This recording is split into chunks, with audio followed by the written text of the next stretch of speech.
Legrand, they manufacture all these electrical plugs, boxes.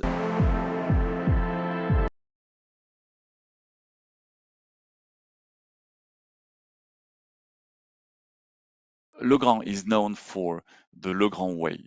They are very good at lean. I mean, world class. There's no question. They are world class in lean, and in their plants, everything is clean. 5S implemented, TPS, everything is well implemented. And they had this Kanban inside the plant that were not synchronized with the suppliers or with the market.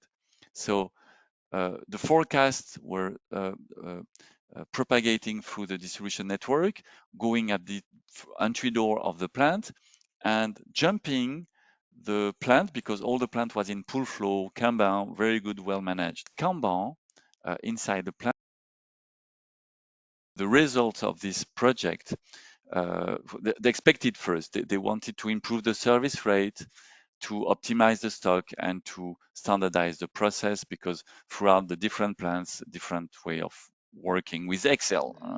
Yeah.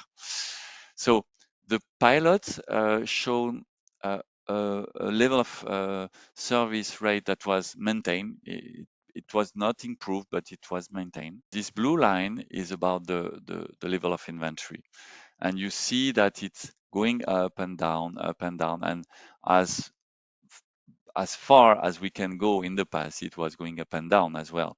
So it means that it was not about the seasonality. It means that only the level of inventory was not under control unless all the efforts of trying to manage it accurately.